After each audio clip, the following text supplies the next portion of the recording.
Bonjour, je m'appelle Philippe Silberzan, bienvenue dans mon podcast Survivre et prospérer dans un monde de surprises.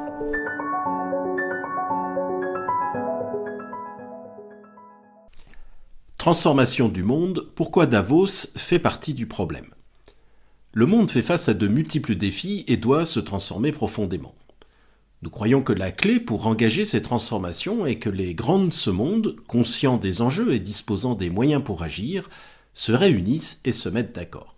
Un forum tel que Davos semble idéal pour cela. C'est une croyance très naïve et très problématique, il est temps de la reconsidérer. Le rituel est immuable. Fin janvier, l'homme important débarque de son jet privé dans la petite ville de Davos en Suisse pour participer au Forum économique mondial. Il prononce un discours sur la nécessité de faire des sacrifices pour faire face aux problèmes immenses qui sont les nôtres, donne des signes de vertu attendus par une audience vigilante et regrette que le peuple ne soit pas aussi conscient des enjeux. Le discours terminé, l'homme important participe à quelques ateliers, donne une conférence de presse, serre quelques mains, notamment celle du représentant chinois, car ça peut toujours servir, puis il remonte dans son avion. Est-ce ainsi que les problèmes seront résolus ? Eh bien, ce n'est pas ce que pense Kevin Roberts, le président de la très conservatrice Heritage Foundation. Dans son intervention, qui dénote fortement, il ne prend pas de gants. Je cite « Vous faites partie de problèmes », déclare-t-il aux participants. L'élite dont vous faites partie passe son temps à dire que la réalité est X, alors que la réalité est Y. Ce décalage avec la réalité est en effet problématique. Alors qu'il y ait des grands problèmes, cela ne fait aucun doute. La question est de savoir comment agir pour les résoudre. Dans Le savant et le politique, le sociologue Max Weber abordait la question de l'action en distinguant deux éthiques, l'éthique de conviction ou idéalisme et l'éthique de responsabilité. Il écrivait ainsi « Il y a une opposition abyssale entre l'attitude de celui qui agit selon les maximes de l'éthique de conviction. Dans un langage religieux, nous dirions « le chrétien fait son devoir et en ce qui concerne le résultat de l'action, il s'en remet à Dieu ». Et l'attitude de celui qui agit selon l'éthique de responsabilité qui dit « Nous devons répondre des conséquences prévisibles de nos actes ». Fin de citation. L'idéalisme, c'est tout faire pour interdire ou imposer quelque chose sans se préoccuper des conséquences, car seule la conviction compte et toute fin justifie les moyens.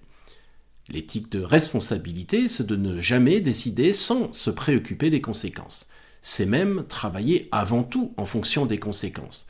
Par exemple, n'interdire quelque chose que si on sait par quoi le remplacer, ou avancer dans une direction en faisant des compromis avec toutes les parties concernées. L'éthique de responsabilité est au cœur de la démocratie parlementaire. L'idéalisme est évidemment plus rapide, plus pur et plus vendeur. On interdit ou on impose, et voilà, victoire, qu'importe les conséquences. Or, ces conséquences sont parfois très importantes. L'agriculture est un bon exemple. Depuis des années, on multiplie règlements et normes, toujours pour de bonnes raisons nobles et très estimables, le bien-être animal, la protection de la planète, la santé humaine, etc. Mais la conséquence est pour l'agriculteur un empilement de contraintes qui rendent chaque fois sa vie plus difficile et surtout son exploitation moins rentable. Conséquence ultime, la disparition progressive de l'agriculture française.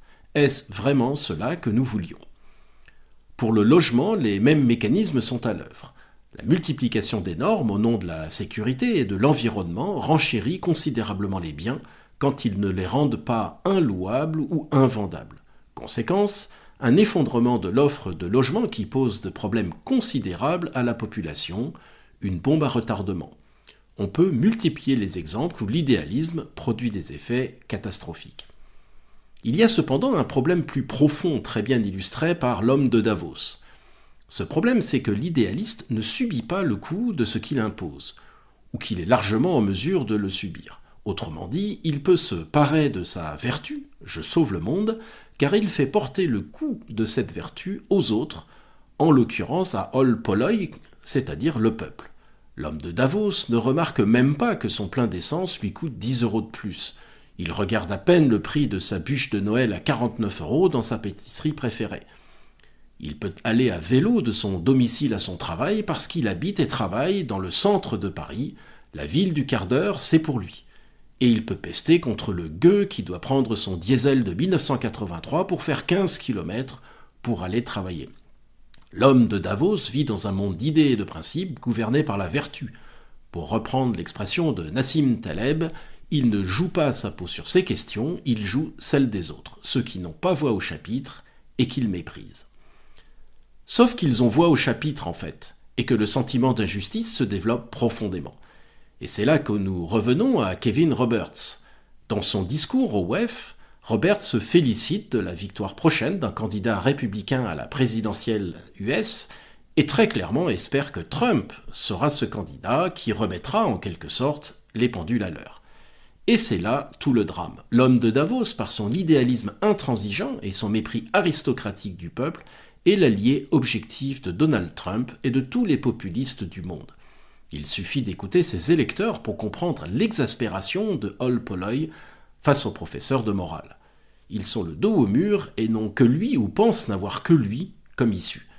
Seul un retour à l'éthique de responsabilité pour conduire des transformations nécessaires permettrait d'éviter cette contre-révolution populiste, mais il est peut-être déjà trop tard.